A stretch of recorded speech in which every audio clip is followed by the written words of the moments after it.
Welcome to More Creative. I'm your host, Ashley Wiley, and today we talk with Tamara Califf, a manager of design at Disney Animation Research Library. During our conversation, Tamara talks about her unique role and how she works with pieces of Disney history and gains inspiration for designs, books, and visual displays. We also talk about her process of designing books, her work with Disney Team of Heroes, and her experience working as a producer on a historical documentary. It was really awesome to hear Tamara's passion for her work and her perspective on working with new projects. I hope you all enjoy this one. Tamara, thank you so much for coming on the podcast today. Oh, you are so welcome. I'm very excited to be here. I'm excited to have you. So, when you were a kid, what did you want to be when you grew up? Does it count to say Wonder Woman? Yes. I did want to be Wonder Woman. I was always drawn to creativity. Coloring was one of my favorite activities, and I just recall that at every birthday, my parents were buying art supplies for me. But I don't think I ever thought that I would be in a creative field. I thought that I would be in a field where I would be helping people in some capacity. So, like a doctor, for instance? More on the psychology side or counseling or something like that. And I think I didn't realize that I could go into creative field because it wasn't something that was around me. It wasn't something that family friends did. My father always tried to suggest to my brother and I, who both had creative writing skills, that we should be technical writers. He came from an engineering background. And it wasn't until I left for college and had to declare a major, and the university that I went to did not have a practical psychology program, that I started to figure out a plan B. Like I said, I'd been art club president in high school and always loved it. But when my parents were going to help fund college, their first note to me was, "You can major in anything except art." Oh Uh, no. they, they didn't want to have a starving artist child on their hands. And I get, particularly that generation, to have your child rack up tens of thousands of dollars and then to graduate with an art degree where you don't know what the possibilities are. It is a frightening endeavor. But I was told that any of my elective courses I could take in whatever I wanted. And so, not surprisingly, they were all in the arts.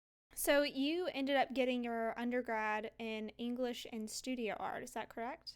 Yes, my major was actually English literature with an emphasis in creative writing. At the time that I was going through university, they had not yet implemented a minor program, but I took enough credits that this day and age would be considered a minor. So I essentially minored in art studio, which is essentially graphic design. So, upon graduating, did you have any idea what you wanted to do? I had my last year in college started to intern for an ad agency locally and really enjoyed it. Was sort of a small mom and pop operation, and they were so encouraging. They really wanted me to get in and do everything that they were doing. And I was helping draft storyboards for print ads. I was also helping storyboard concepts for a commercial. I thought that when I graduated that I would most likely go into advertising. And about the time that I was graduating, consequently, this helps feed into the story. I was also working with the art history department at my school. They were looking to digitize all of their slides, and they were researching a program that could help them help the teachers be able to access the content digitally, which is sort of laughable now. But back in the day, if a professor wanted to show slides in their class, they actually had to go and check out the slides and load them in the carousel. And it makes me sound a little antiquated, very old. But so we got a beta test for a program called Embark, and so I had spent the last half of my senior year testing this program for them to see if it would be viable for the university. And as I was getting ready to graduate, uh, it's one of those things where a connection from a connection. I had found out that a temporary position was going to be made available at Disney because a woman was going on maternity leave. And Ooh. I went in and applied for the job, uh, got it, and didn't look back. I, uh, at the time, was still working for the ad agency. So they were very excited for me and had given me their blessing, but I ended up leaving and coming down to LA where I had family, but no friends had were down here yet. It was a very lonely first year, but yeah, I haven't looked back since. Wow. So, what was that starting position? So I ended up then working on a database. The department that I worked in as a broader unit was with Disney Animation. And it was this, it still is a fairly small, but it's now got a staff of close to 30. But it's a department that houses all of the original animation artwork from the studio. And we believe we are the largest animation archive in the world. We have about 65 million assets on paper or some other tangible substrate. And then we have somewhere around another 100 million digital assets that we manage for the company. And at the time, we didn't have a way to track those assets. Nothing had been digitized. And it was exactly the work that I had been doing at my university. And so when I came on, it was actually to help. And I have to, I guess, preface this by saying I came in to fill in for the woman that was on maternity leave, who was, she basically was their sole art department. So I came in for that. And then within a couple of weeks of being there, and my boss had seen that I had uh, done some work with databases, she had me apply for a position on staff. I got that within a few months. And the first few years then of my time in this department were spent helping try to create a database that would work. And at the time, the company just didn't have the resources to be able to put towards something like that. And as I saw that project sort of slowly coming to a halt, the one woman who sort of was the art department ended up leaving the company. And so I went in and said, hey, look, my skills are really not with databases. It's not where my passion lay. It's really doing graphic design and art. And so I was able then to move into that part of the department. So, you were still within the archives?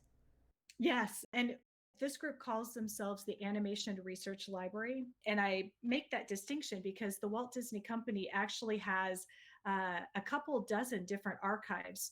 Certainly now with the incorporation of Fox and National Geographic, but we have a group actually called the Archives, and they maintain a lot of the company history and costumes and other physical, tangible assets like the beautiful books that open at the beginning of some of the earlier films like Jungle Book and Sleeping Beauty. They also keep a lot of the historical data, telegrams that Walt would have sent back to his brother. Just What? really interesting.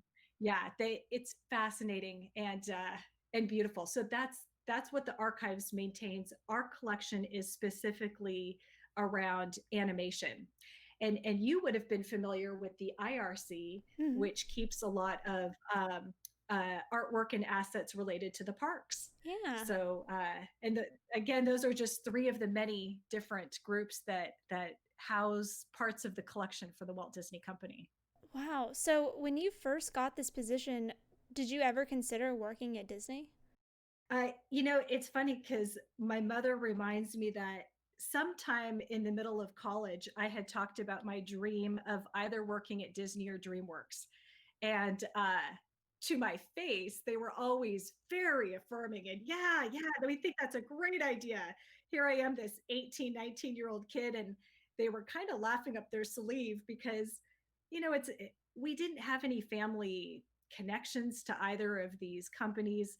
And it really is not easy. People have given their entire careers to try to break into a company like Disney, like DreamWorks, like Sony, all these other amazing entertainment companies.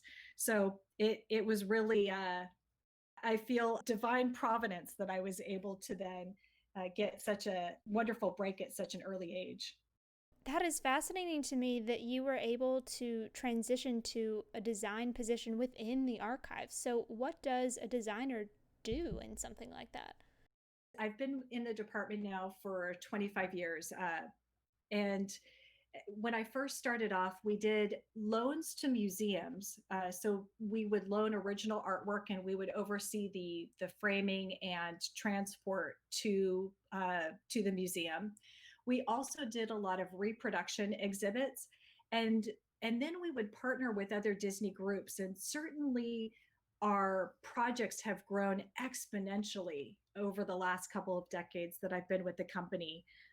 Nowadays, we are really good partners with Imagineering, and we work on a number of projects from theme parks to resorts. There's a project that I art directed last year that was for children's hospitals. And then we also work with consumer products. We have really fascinating partnerships. For example, Disney had signed an agreement with Tom's Shoes to do a princess line. And so they came to do research in our department. And then our team went and worked with the events team at DCP, an amazing group of people led by Allison White. And we would do these pop up events. We did a couple locally, and it's really neat to see when our content goes out into merchandise. We've also done some other work with Mac Cosmetics, and you've seen the Coach line of bags. I like the fact that you almost never know from day to day what project is going to come across your desk. We have some really fascinating partnerships from around the company. And our team is still fairly small in terms of number of people, but not small in terms of the amount of projects that we do. And I went from just sort of being part of that group to now overseeing the group. Wow, that is incredible. So, what is it like working around some of these artifacts? I mean, they have like original like Oswald sketches and things, don't they? Yes, yes, we do. I have to say, it really never gets old. We One of the fun things our collections team does. We have, as you can imagine, a lot of different disciplines within the building. So we have a collections team which maintains the care of the collection. They archive and rehouse pieces from our collection, which is a many year project. We have a research team that's led by Fox Carney. Our collections team is led by Tori Cranner. And our research team is essentially the first face of any project that comes through our door. They sort of make sure that the request is valid and that they have the right resources and support. And then they kind of help the people find what they need. If it gets to a point where there's anything that's creative that needs oversight, it will usually then come down to my side of the building, literally, where I manage the design team. We have a technology team, which is overseen by a gentleman by the name of Richard Cano. We have a traveling exhibition program, which I had sort of alluded to, that we loan pieces out.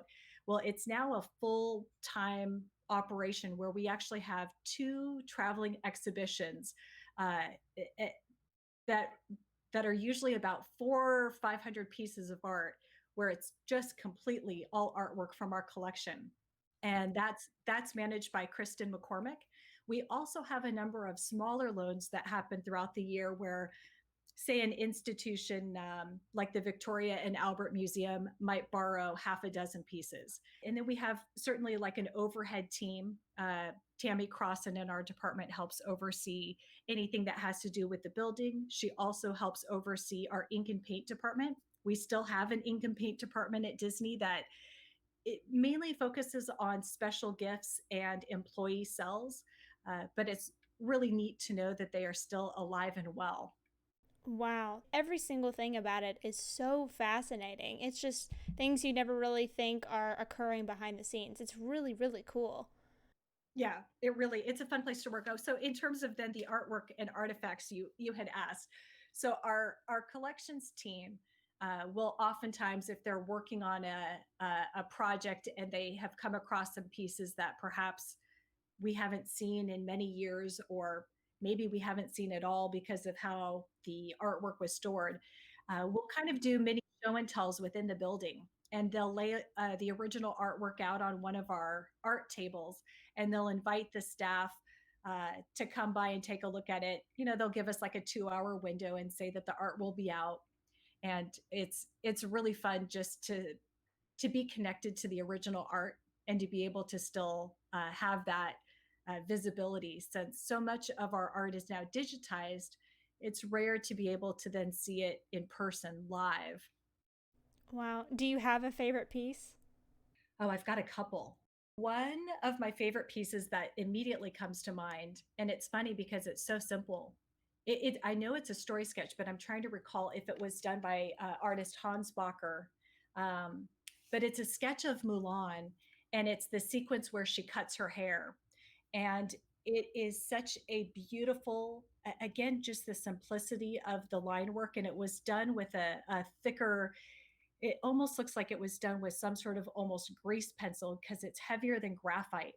But the certainty and confidence of the lines, she's seated cross legged on the floor, and she's sort of facing forward. And with one hand, she's pulling out a very thick strand of hair. And this, horizontal, bold representation of the sword is going across her body as she's preparing to cut it.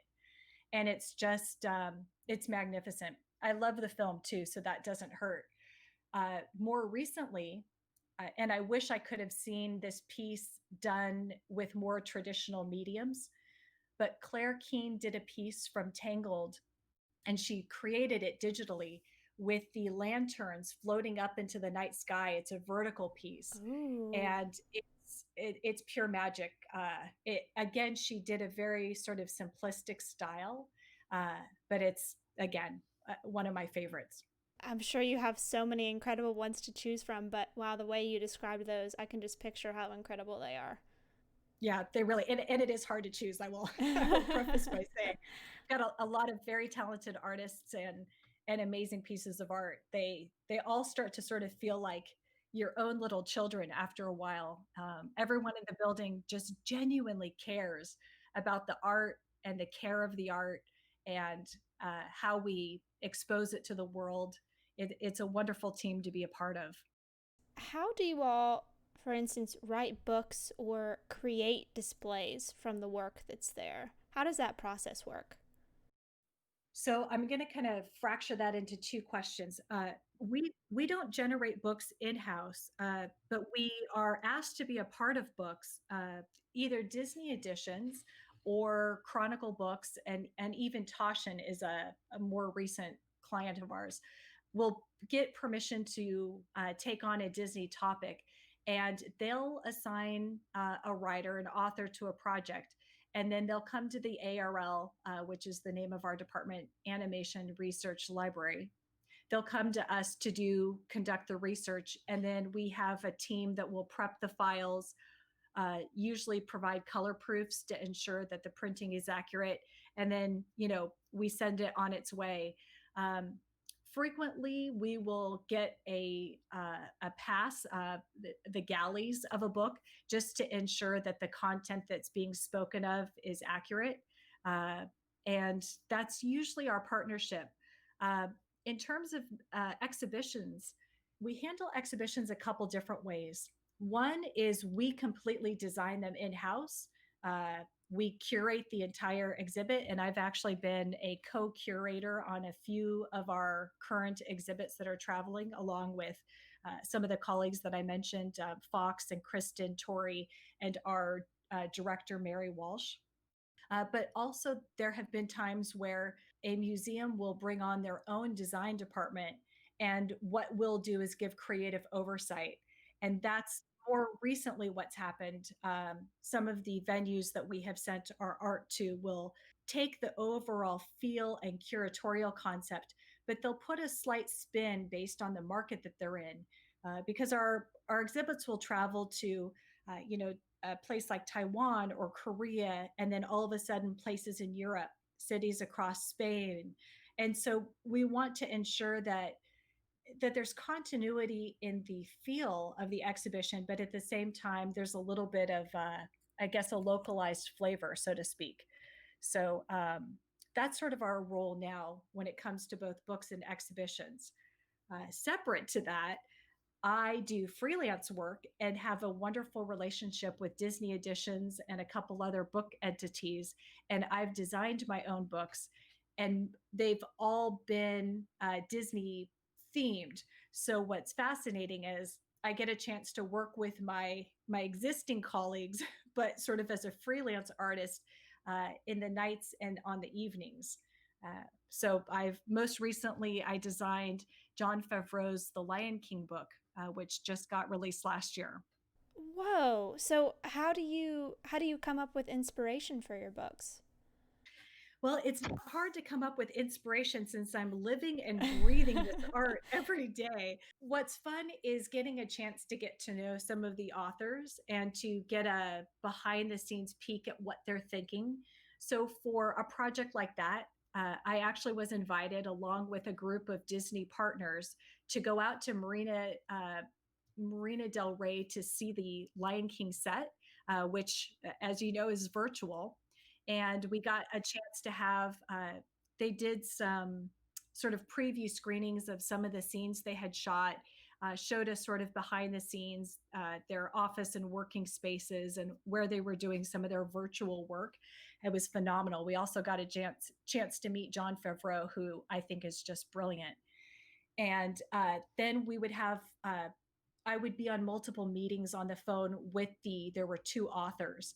And so I would listen as they were sort of trying to build the book around the art that we had available. So then I worked with an amazing woman in the live action department side of Disney who was able to provide the assets to me so that I could see ahead of time. And they were watermarked files, what some of the visual development and wireframes and some of the other art that was going to be available. And then it's sort of a combination of then the two authors figuring out, what story do they want to tell for the book and what art is available to kind of build that around. That doesn't always happen. Sometimes the book is just written, and I look for art to help support what was what the writing is. So it's kind of different based on each project. So how many books have you written so far? I've only written one, but I've designed, I think I'm 12 or 13 to date. It's one of my favorite things to do. I absolutely love it. So, what is your mindset going into a project like that? Like coming up with a design for a book, working with the art. How do you get started mentally? I think some of the things that I try to figure out ahead of time, and a lot of it depends on if anything has been written by the author yet. Oftentimes, I'll be attached to a project where nothing has been written. So, what I'll do is if I have access to the author, which in each case I have thus far, I'll try to find out from them what the feel is for the book. For example, one of my favorite books was with author Mindy Johnson, and she did a book on uh, the women of Disney animation, the ink and paint women. And we were going to be covering a multitude of decades. And so I wanted to find out from her what kind of feel did she want to get from the book when, people picked it up. And she was looking for sort of a like a 1940s, 1950s feel. So I started to put together and research color palettes from that time, particularly in paint. I also wanted to make sure that I took a look at various typography from that time period.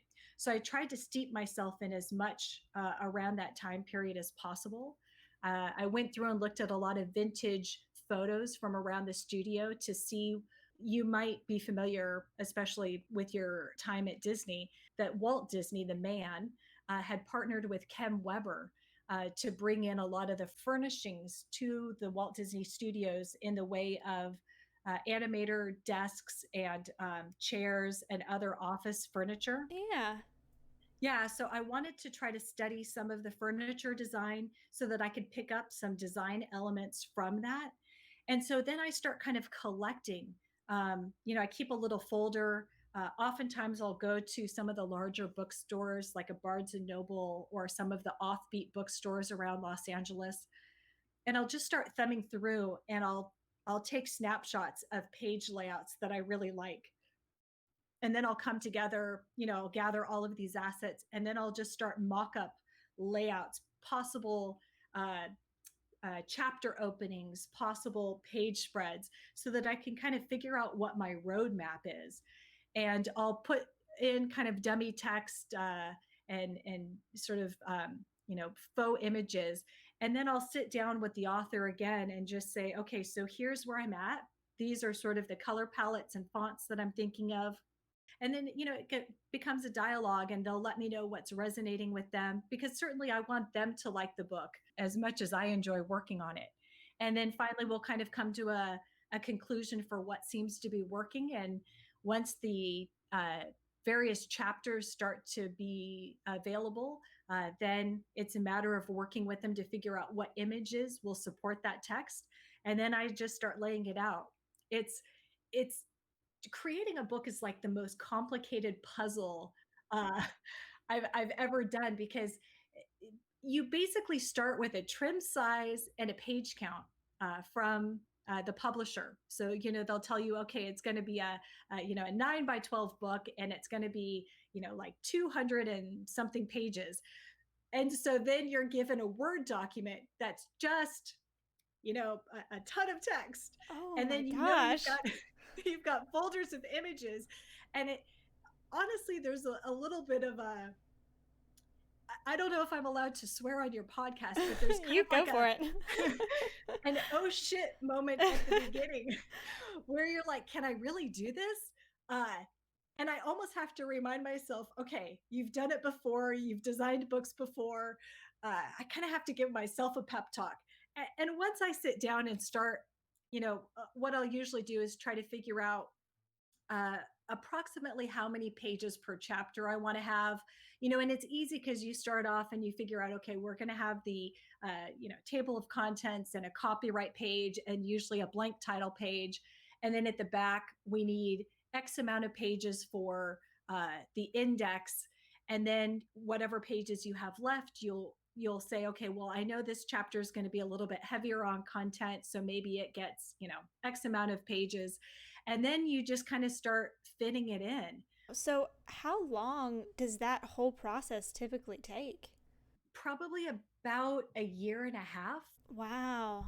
Yeah, usually they'll ask me to work on a book, and within about a year and a half, I'd say. Sometimes the shortest I did was a museum catalog for an exhibition that I probably knocked out in about 2 months. Whoa.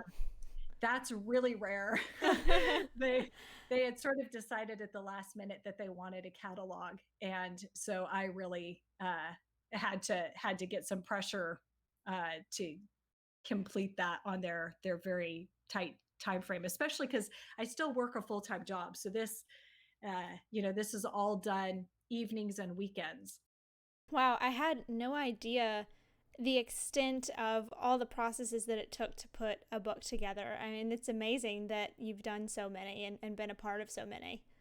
Yeah, it's fun. And it's, when you pick them up, you realize that, all of the details, even into the folio, the page numbers, and determining where they'll go. And, there's, when a book is designed well, and there are so many that are so beautifully designed, you can tell from the moment you pick it up and you take off the jacket and you see the actual cover.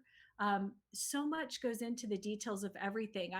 This is really ridiculous, but on a couple of my recent ones, they actually allowed me to pick, and I'm blanking on the name of what it's called. I wish I could remember it, but there's a little binding thread that appears at the top and the bottom of the books when they're doing the binding.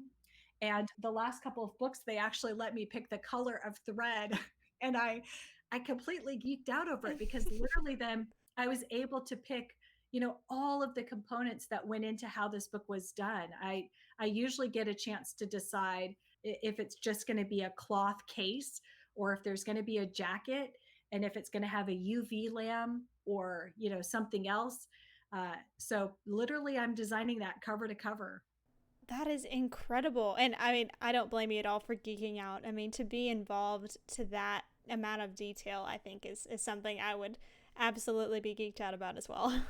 Yes. Oh, and I remembered it's called a headband. Oh, nice. I think Okay. I think that's what it's called. Yes.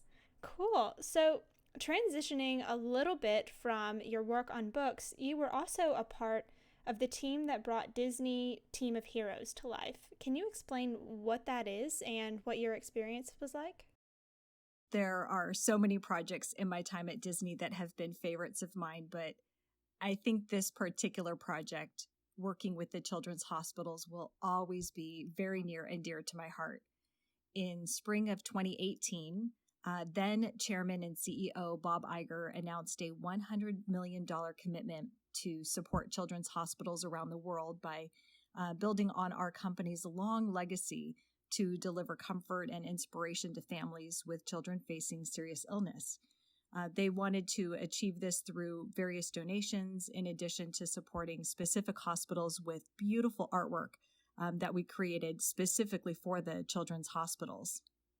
I happened to be doing a hospital project at the time with the amazing corporate group called Enterprise Social Responsibility. ESR is the acronym of this group within corporate.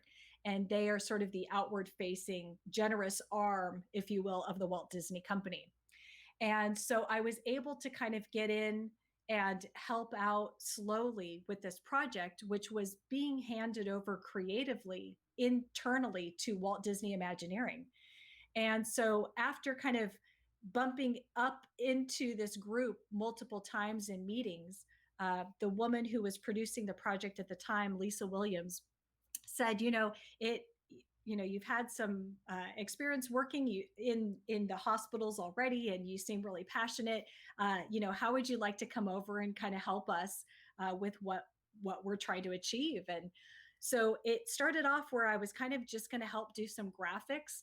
But they brought on this intern who was like Superman, this young man who had just started interning for the company, and just crackerjack. I mean, he was so amazing.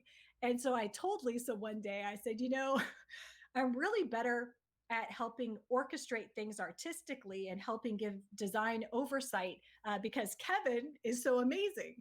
And so it just turned out that their creative director was kind of getting pulled in a few different directions.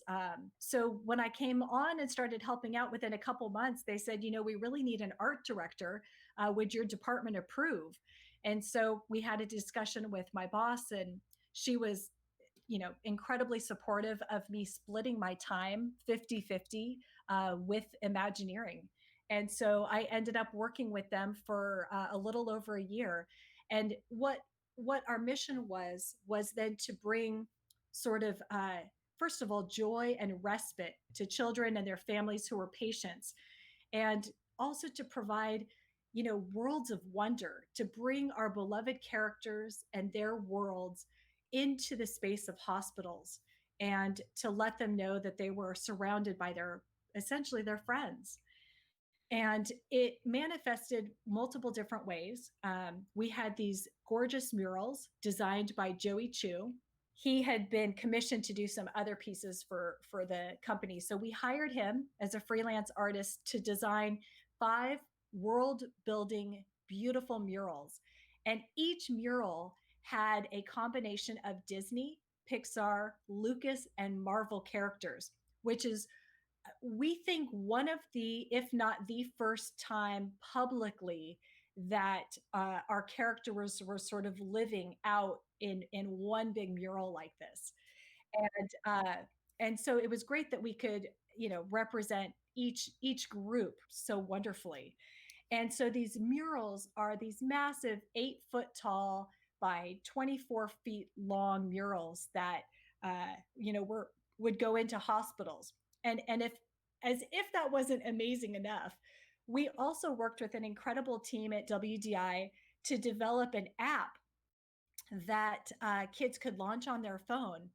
And the characters would actually come to life. They would have these cute little interactive moments that were, they'd come to life for 10, 15, 20 seconds. But it also had games on this app. So kids who were, longer hospital stay would have an opportunity to keep themselves entertained.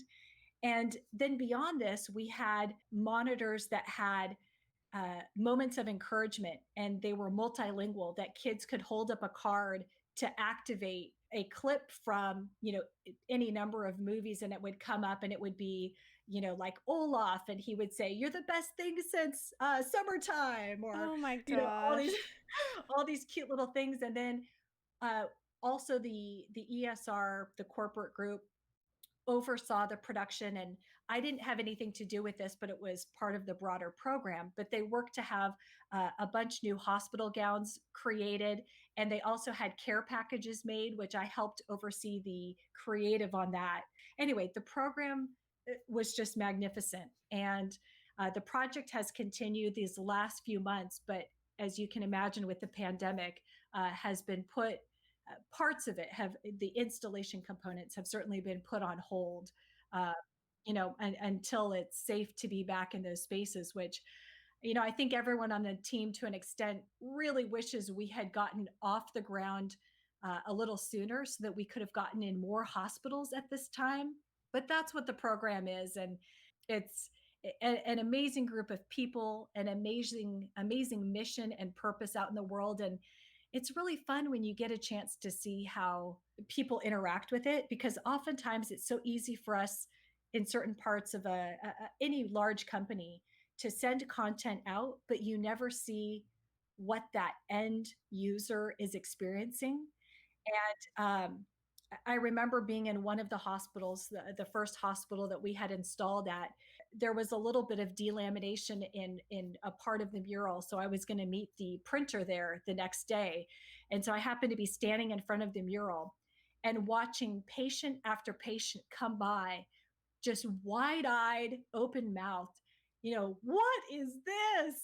And even nurses would come by, and literally, like, I felt like I was fighting back tears all the time, because it was just amazing to see how excited they were.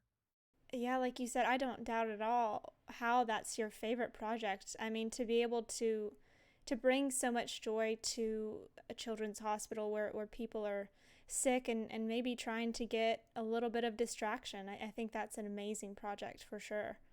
Yeah. Well, and it reminds me, I came across something recently because, uh, I'll be honest, I was really devastated to no longer be part of that project. Not that I did not love all the amazing projects that I had been part of over in animation, but because that was so unique, and to know that things didn't quite work out. I recently came across a quote by, it was through LinkedIn, and I follow the group The Female Lead. There's a woman by the name of Erica Williams Simon who wrote, and this was just about a week ago, the best career advice that I can give: don't ever attach yourself to a person, a place, a company, an organization, or a project. Attach yourself to a mission, a calling, a purpose only. That's how you keep your power and your peace. It really hit home for me, because it's one of those things where I wish, there's many things I wish I could go back and tell my younger self, but I think something like that would have been really good to hear last year, when I was sort of putting all of my hopes and dreams and expectations uh, into that one particular job. Yeah, absolutely. But I mean, to be able to have been a part of it in the first place, I think is a really incredible opportunity for sure. Oh, absolutely magical. Yep. And I am very grateful for the year and a half that I did have with that team on that amazing project. And I mean, the great news is the project will, God willing, continue once things calm down with COVID, and we will start to see more murals go up in hospitals, not just around this country, but around the world. Wow. Yeah, that is really, really good to hear. I hope that it can continue full speed. Me too. So, transitioning just a little bit again, while working at Disney, you also worked at Brushstrokes Film as a producer on a documentary specifically. Can you tell me about that experience and how the opportunity came about? Yes. I'm starting to sound like and I think I do have a little bit of ADHD. I can't just be satisfied with a full-time job. Obviously, I don't have children, but gosh, about 15, maybe a little bit more, close to 17 years ago, I applied for and was accepted into a program called Project Involve. And it's a program to help minorities thrive in filmmaking. And at that point, very early on in my Disney career, I really wanted to explore the possibility of being a producer and a writer. And so I went through this mentorship program. I was assigned a producer.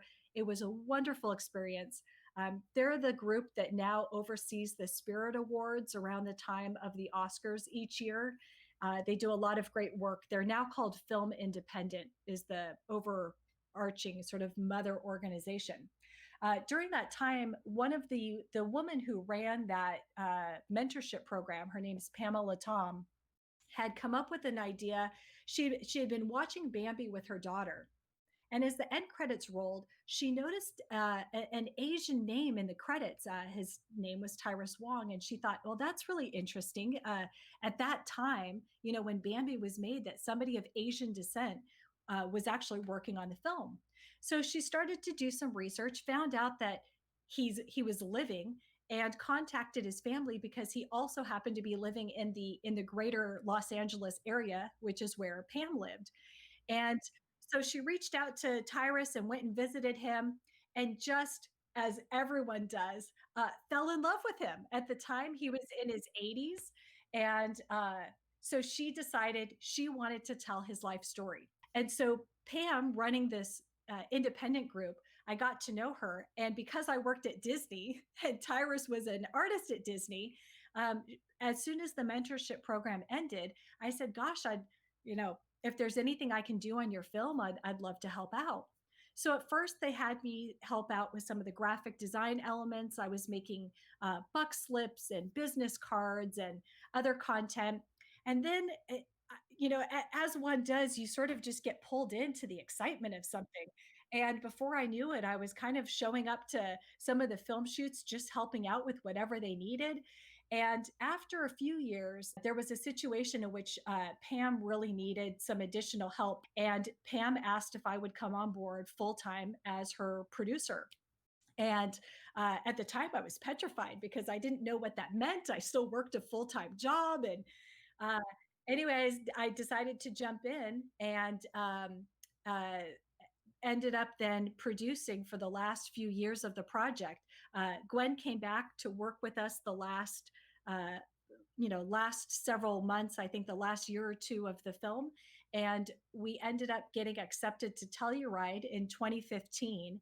And at that point, we had all been working on the film for 13 years, and it was an incredible journey. There were a lot of very difficult moments. I realized in producing that my passion is with the creative, not so much the fundraising. Even though I believed so wholeheartedly in the project, it is really difficult to ask for money. So not my skill set, but so that was my involvement with the film. It actually then also got picked up by PBS, and it has been showing on PBS in the American Masters on and off then for the last couple of years. So people can still find it there. Tyrus lived to, I think it was 104 and just passed away a couple years ago, but he got a chance to see the film and even showed up to a couple of screenings at film festivals where the film had been honored in some way, shape, or form. So being able to watch his life story was just surreal and transcendent and amazing. He's just such a lovely human being. Out of all the different types of projects that you work on, do you have a favorite part about what you do? I don't know if I'll answer this the way that you intend. I Sure. don't have a favorite project. In terms of process, I think the beginnings are always my favorite. I think dreaming about what is, because you can never know where a project is going to end up. And I think there's something in the magic of the beginning of that adventure. And I love the research and the dreaming phase. Whether it's a book, whether it's an exhibition, whether it's a film. I even have tried my hand. I started sculpting for the first time last year. And it's, I think whatever I kind of set out to do, there's something about it feels so overwhelming at first. And I'm so daunted by the task at hand. But once you just start, that momentum just seems to kind of, at least for me, it starts to carry me through. And it's good when you can barely sleep because you can't wait to wake up the next day and keep going. That is a really fascinating perspective. I know, like, personally for me, when I start something, I'm always itching to be close to the end, to be able to see the finish line. But I mean, I think that is a really positive and great perspective to be able to give yourself inspiration for the rest of the project. Thanks. Well, it's like I said, it definitely doesn't come without its moments of just feeling overwhelmed. And, I think you go through those, it feels a little schizophrenic where one day you'll wake up and you'll be like, it's all going to hell. And then you start to see this turning point. And it's interesting because it feels like any project I do uh, mimics the life cycle of a film. If you look at the construct of a script and you start off with the normal world and you have an inciting incident which starts to spin the direction of the film, and then you hit a midpoint and a bump and a reversal, and you've got a climax and a resolution and the denouement. And it feels like every project starts to follow that cycle in a way. And it's just, if you have faith and confidence in that process, and there's going to be midpoints and bumps and reversals, it makes it easier to kind of power through those moments of frustration. Yeah, I mean, I agree with you full heartedly. I think that makes perfect sense. So, I do have a couple questions that I like to ask everybody that comes on the podcast. So, the first is, if you could try any profession other than your current one and you didn't have to worry about going back to school or the cost of any of it, what would you like to try? I think I'm starting to venture in that direction, interestingly enough. I would be fascinating by doing teaching, coaching work. I went through a program, so through the program got certified, but I'm not, board certified. But I got a certification a couple years ago, and I'm working towards a doctor of ministry at Fuller Seminary in Pasadena. And once I'm done with that, I'm hoping to pick up some teaching and coaching work on the side. And I'm going to be starting by creating a workshop this fall, which will be part of my dissertation. So I think and it's obviously quite a shift from what I'm doing now. But I'm sort of entering a second phase of life where giving back and things of a spiritual nature are really calling out to me. That is so neat. And it's cool that you can sort of incorporate a project into, like, a public project into your dissertation. That's awesome. Yes, I'm looking forward to it, and I'm like with all of the other things, I'm scared and overwhelmed, but I just kind of the excitement just keeps propelling me forward. Cool. So, the second question I have is, do you have any advice on how to turn your passions into a career? It sounds so simple, but it's kind of just do it. I think for people that are discouraged by their day jobs, whether they're even in a creative field or not, one thing that's been helpful to me, and somebody had told me this, so I wish I could take credit for it, but they had suggested, see your current job or your current situation that's paying the bills as your patron. We know a patron is somebody who gives financial or other support. So if it helps to do that mind shift, see them as your patron for now, and then go off and do the thing you want to do. We've all heard of the crazy stories of people that are writers that would get up at 4 or 5 in the morning before the kids and the spouse had to get up, and or would be writing late at night. I think that there's ways that you can find time for yourself, to be creative. So what I would say is just do it. Just start somewhere. Start small, do it often, daily doses, even if it's for a few minutes. Julia Cameron writes in The Artist Way about journaling 2-3 pages every single morning. And I think amazing insights start to come from practices such as that. So that's what I would say is just do it, if I can steal Nike's tagline. It definitely seems from what we've been able to talk about that you really follow your own advice and you really take on what you want to do and the projects that you're really interested in. So that's very cool and very great advice. Oh, well, thank you. Well, Tamara, it has been an absolute pleasure to speak with you. I mean, thank you so much for taking the time to come on the podcast today. You are so welcome. And it was a pleasure getting a chance to talk to you, and many happy returns on all of your creative work. Thanks for listening. If you'd like to learn more about Tamara, links are in the description down below. If you liked the show, please leave a rating, subscribe, and comment on whatever platform you listen on. It really helps out the show. For more information, you can find us on Instagram at @TheMoreCreative or on YouTube at The More Creative Podcast. Again, thanks for listening, and I hope to see you next time.